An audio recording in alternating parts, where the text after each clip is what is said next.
Welcome. Today we're going to be discussing the technique gift and return and how to relate it to other techniques in the American Kenpo system. So keep in mind two things. First, that this is not a comprehensive list, and second, it is not family groupings. The better way to think about it is just different avenues that we're going to explore so that you can uncover how to relate things together in Kenpo. So let's start out this relationship through a rule. In this case, the rule is going to be never do 2 to 1.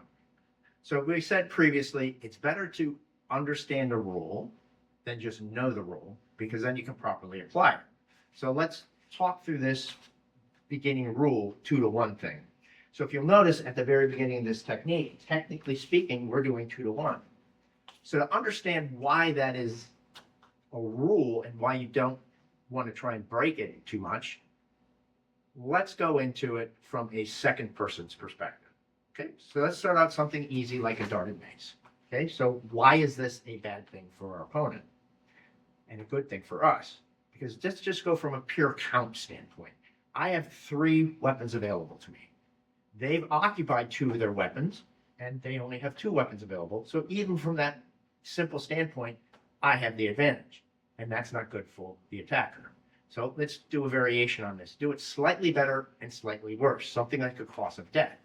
If you'll notice, they've gone from a minor attack to a major attack. That's the good part, right? They've done it a little bit better. But why is it a worse situation? Because of the fact now I have 4 weapons available to me, and they only have 2. This is also true to something like a heavenly ascent, to where I can now do the exact same thing, and because the hands are across, I can react differently.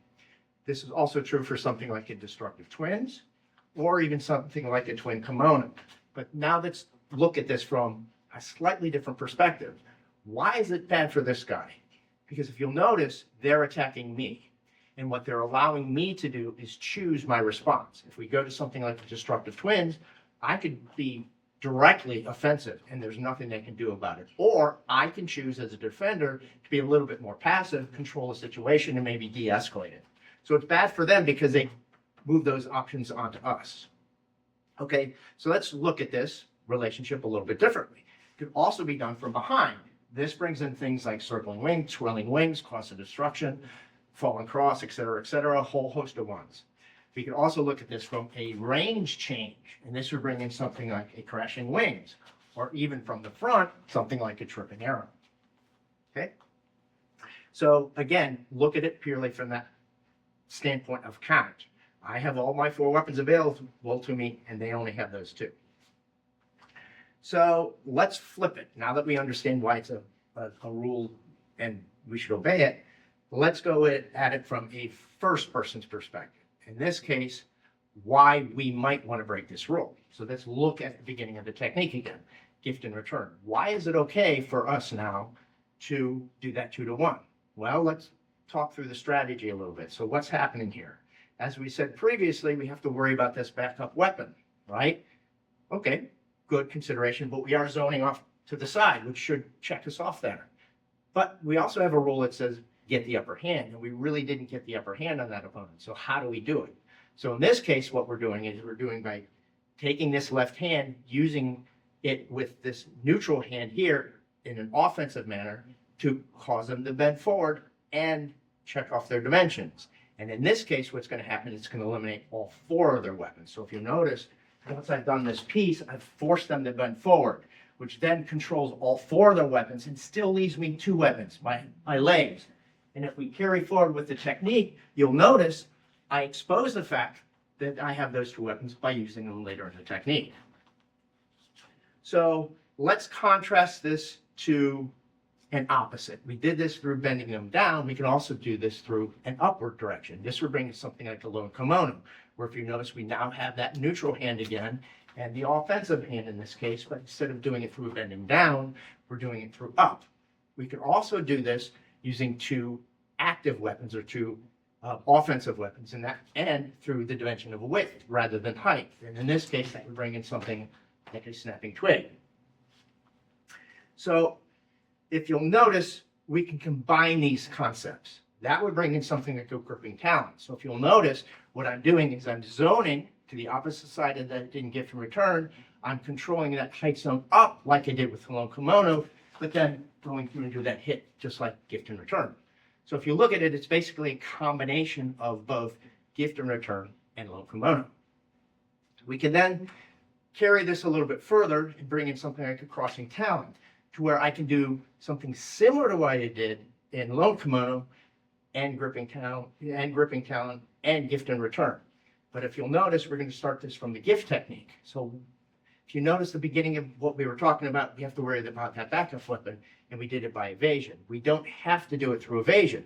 We can do it very similar to what we did previously by going against that weapon directly and then forcing the bend forward. And notice we get the same effect. We check off all 4 weapons and still have 2 available to us.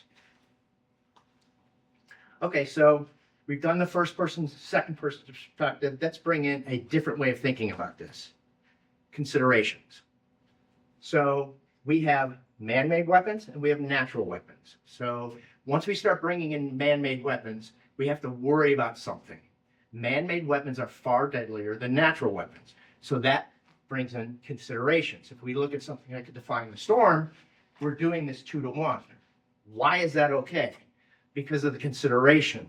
If you'll notice, the strategy when we're dealing with man-made weapons is divert, control, seize, counter. Why is divert the primary thing? Because of the fact we're worried about these man-made weapons. They can kill us very quickly and very easily. And this would bring in even something like a raining lance, to where if we're starting this way, you'll notice that for a period of time we have those 2 weapons against that one, or even something like a twisted rod. If you notice, we've got both hands on that weapon at the same time. But this brings in one other thing to consider here. Yes, we've done the divert, control or seize, but what is the 4th one? Counter. We're not giving up the fact of the consideration that we're not doing 2-to-1. In other words, we're breaking that rule. So what do? Immediately compensate by doing that offensive maneuver, taking into consideration the fact that we broke the rule. We then have to, in a very urgent manner, try and compensate for that rule. Okay, so in review, how did we relate gift and return to other elements of the American Kenpo system? In this case, through the rule of not doing 2-to-1. Hope this video helps you understand the American Kenpo system just a little bit better. Thank you very much.